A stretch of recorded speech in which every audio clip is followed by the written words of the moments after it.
She was sold for 12 cents. Not $12, 12 cents. The price of a loaf of bread in 1853. They called it a transaction. The document was signed, sealed, and hidden deep inside a courthouse wall, where it would stay for over a century. But behind that scrap of paper lies a story of revenge, redemption, and one woman's impossible escape. This is the story of Clara, the pregnant woman bought for 12 cents, and the dying stranger who traded her life to give Clara a chance at freedom. Before we begin, tell me, where are you watching from tonight? Drop your city or country in the comments below, and don't forget to subscribe to the channel. Every week we uncover the hidden stories that history tried to bury forever. Louisiana, March 1853. The air was thick with heat and hypocrisy, a world where cruelty wore the mask of civility. Plantation society thrived on brutality, disguised as order, and men like Duncan Fairholme ruled their parishes like kingdoms. In this world, human beings were not people. They were property, and paperwork was power. When Duncan's younger brother, William Fairholme, tried to free a woman he secretly loved, a woman enslaved and carrying his child, Duncan saw it not merely as betrayal, but as humiliation. And in the proud world of Southern aristocracy, humiliation demanded revenge. So he orchestrated an act so deliberate, so cruel, that even his peers whispered behind closed doors. He sold that same woman, Clara, for 12 cents, a price not meant to profit, but to punish. 12 cents to erase her worth, to declare that her life, and the life growing inside her, were worth less than a coin. The auction takes place on the courthouse steps of St. Helena Parish. The square is crowded with men in linen coats and wide-brimmed hats, their voices low, their faces unmoved. The clatter of hooves, the rustle of ledgers, the sharp scrape of a quill scratching across parchment. All part of the theatre of human commerce. Witnesses sign their names, clerks record every word, and the air hums with indifference. Among them stands Isaiah Mercer, a man who once trafficked enslaved people for profit. He had stood on these very steps before, not as a savior, but as a salesman. Yet tonight, his hands tremble around a folded paper tucked inside his coat pocket. It is a forged bill of sale, and a plan that could either save Clara or kill them both. As the gavel falls, the transaction is sealed, 12 cents. The crowd disperses. Duncan Fairholme leaves satisfied, certain that his vengeance is complete. But Mercer lingers, waiting in the shadows until the streets grow quiet. When Clara steps out from behind the courthouse, the moon catches her face. Tired, wary, defiant. Mercer lowers his hat and approaches slowly, his voice barely a whisper. "If Duncan could kill William and make it look natural," he says, "what do you think he'll do to you once he learns what his brother planned?" Clara's eyes narrow. "You talk like you know him." "I do," Mercer admits. "I worked his roots. I sold his people. I know how he thinks." He pauses, glancing around the empty square. "But I'm done with that life. There's a way out, if you'll trust me." "Trust," she spits. "From a man who sold bodies for coin." Mercer looks down, his voice breaking. "Then let me earn it. I can't undo what I've done, but I can do one thing that matters." The silence between them stretches, heavy with history and pain. The wind carries the faint creak of the courthouse sign.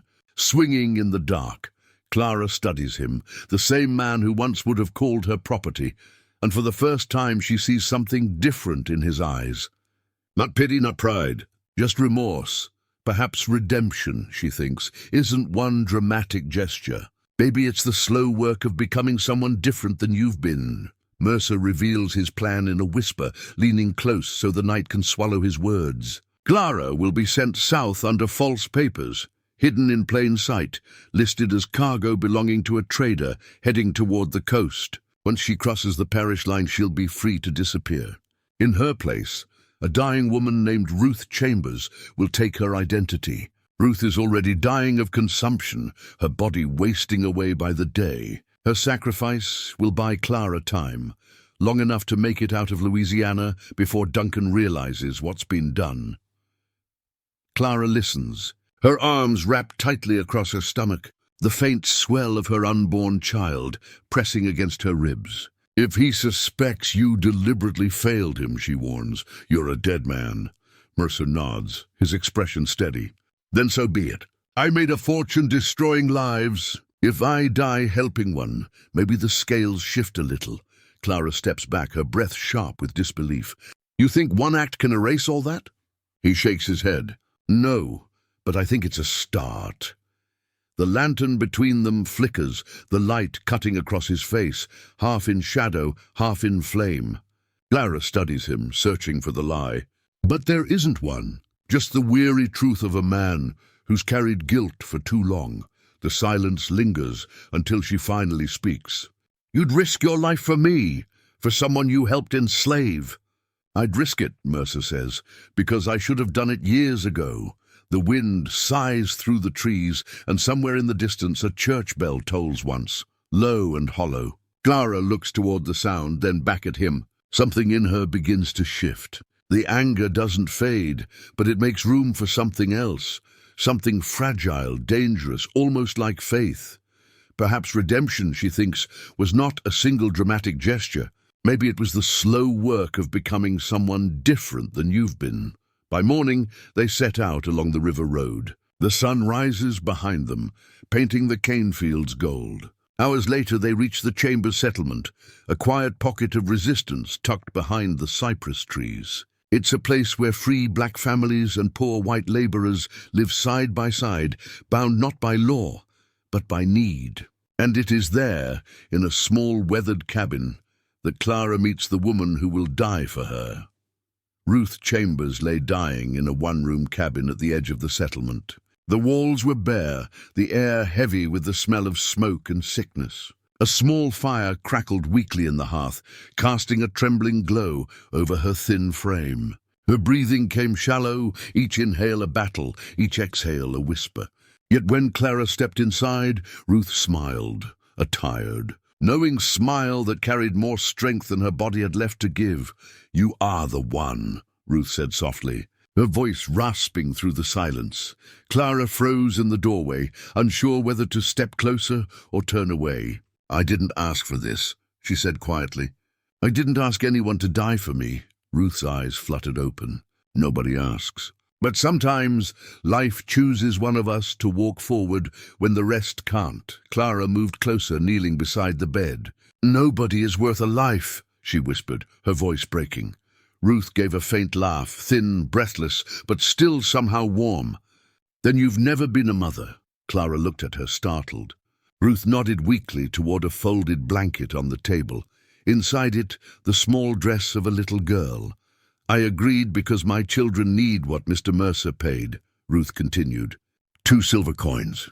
Enough for shoes, for medicine, for a chance. I can't give them life anymore, but I can give them hope." Clara swallowed hard, her throat tight. "You don't even know me." "I don't have to," Ruth replied, her eyes glinting in the firelight. "I know the kind of man Duncan Fairholme is, and I know what it means when someone like you survives him." She coughed, a thin line of blood staining her lip. "Every day you live is another wound in his pride. That's worth something." Clara sat in silence, the weight of the moment pressing down on her chest. She wanted to argue, to refuse, to trade places somehow. But she saw it, the final acceptance in Ruth's face. The peace of a woman who had already made her choice. Ruth reached out, her hand trembling. Clara took it gently, feeling how fragile it was. The skin paper-thin, the bones sharp beneath it. "Consumption will kill me soon anyway," Ruth whispered. "This way I choose when and how. This way, my death serves a purpose instead of being another tragedy." Clara's tears fell freely now. She leaned closer, her voice steady but aching. "Then I'll make it count. I'll live, Ruth, whatever it takes." Ruth closed her eyes, her lips curling into the faintest smile. "Good," she murmured. "Now go. And don't look back." For a long moment Clara stayed there, listening to the shallow rhythm of Ruth's breath, memorizing it. Then she rose, stepping outside into the pale morning light.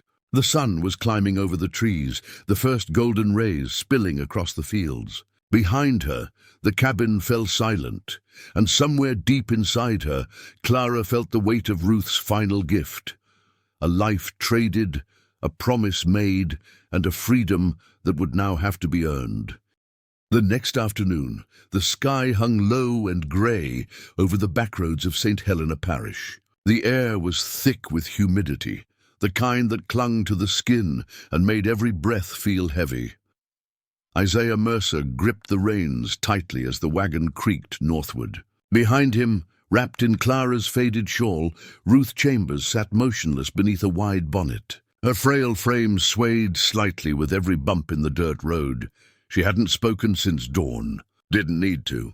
They both knew what this ride meant. By 2 p.m., they reached a fork in the road, a stretch of open field framed by cypress trees. That's when they appeared, 4 riders blocking the way ahead, Duncan Fairholme's men.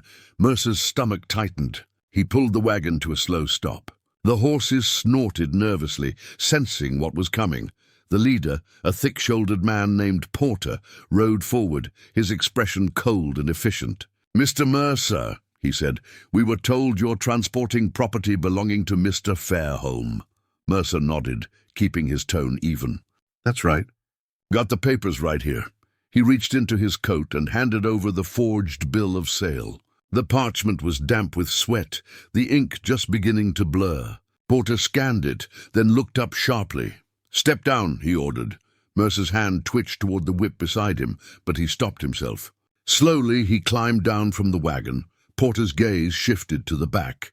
"You, stand up." For a moment, Ruth didn't move. Then she lifted her head.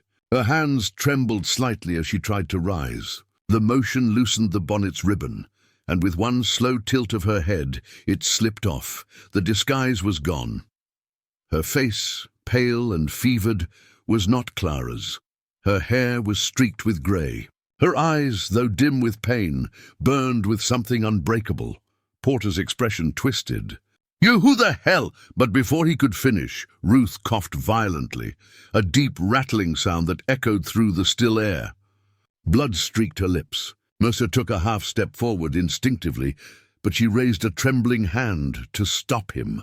"Gone," she whispered hoarsely. "Beyond your reach." "She's free." Porter's jaw clenched. "What did you do?" Ruth's eyes fluttered open one last time. "Something you wouldn't understand." The blood welled again, this time thick and dark. And then it was clear. She hadn't just been dying of consumption. She had chosen her own ending. The poison, taken hours earlier, was working exactly as planned. The men froze. One dismounted, grabbing Mercer by the collar. "Where is she?" Mercer said nothing. He stared straight ahead, his voice low, almost detached. "You're too late." Ruth swayed once, then fell forward, her body striking the dirt with a dull thud. The shawl, Clara's shawl, fluttered off her shoulders, settling like a ghost over the ground. As the last breath left her lungs, she looked up toward the grey sky.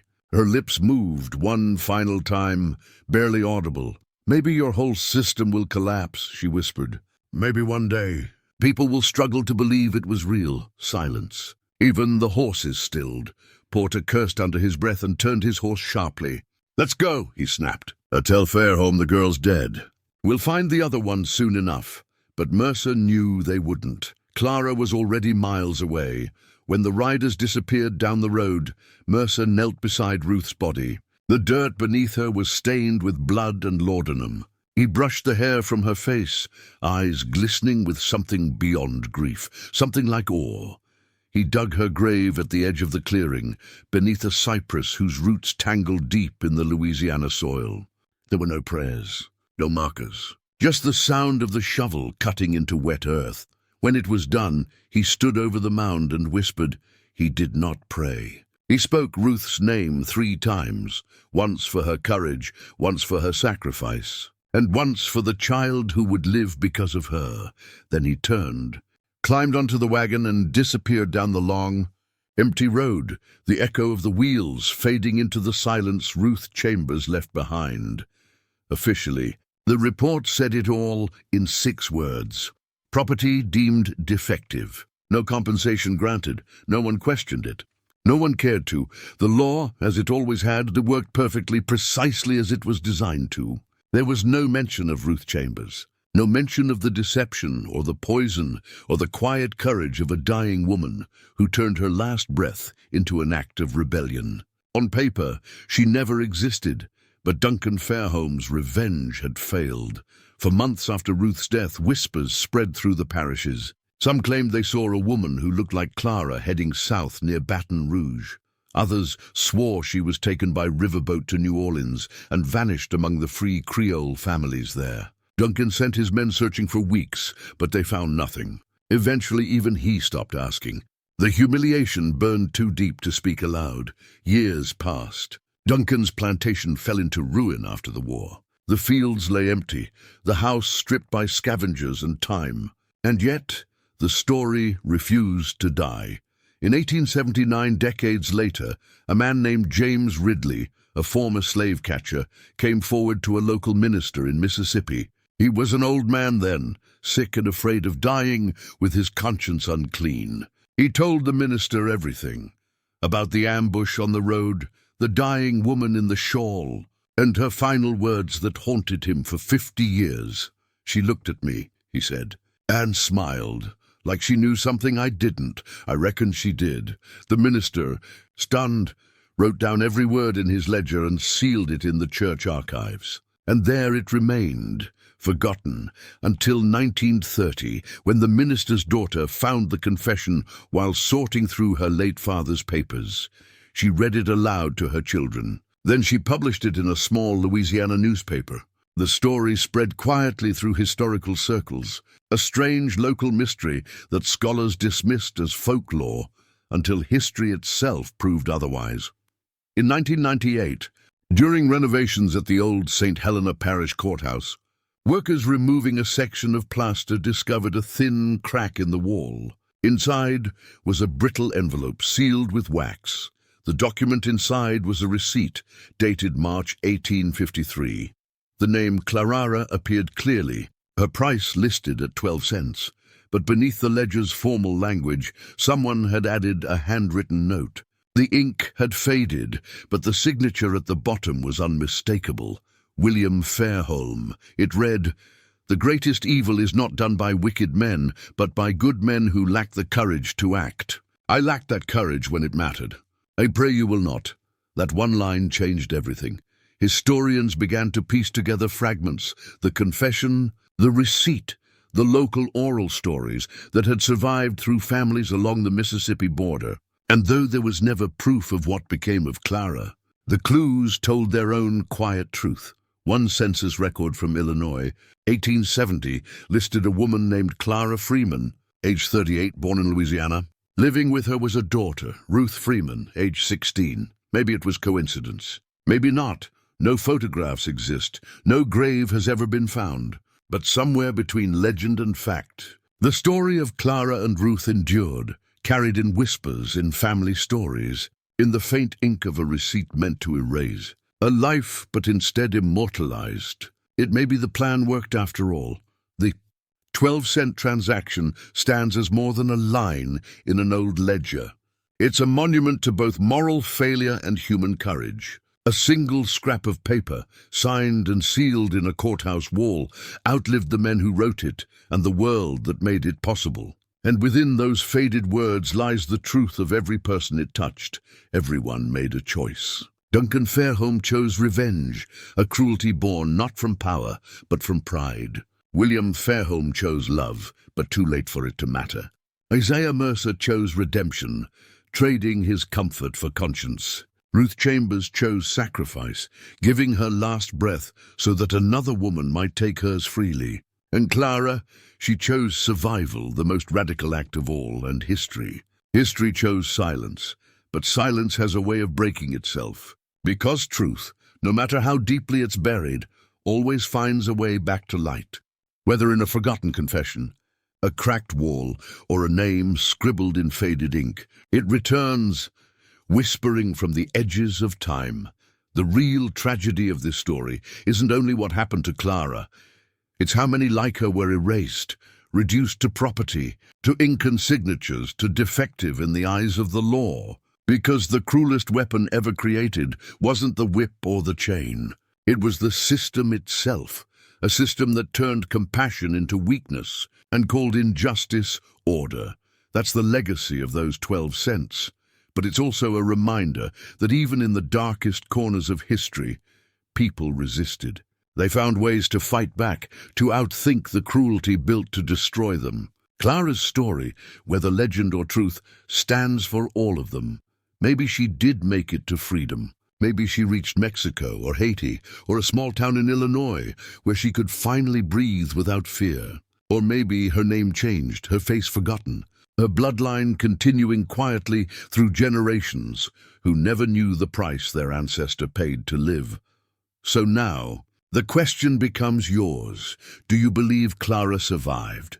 Did she make it out, or did Duncan's cruelty reach beyond death to claim her anyway? Tell me what you believe in the comments below. And if you believe that stories like this matter, stories that challenge, that uncover, that refuse to stay buried, then subscribe. Because this isn't just history. It's a warning. And as long as we keep telling these stories, the silence can never win. The woman who was sold for 12 cents.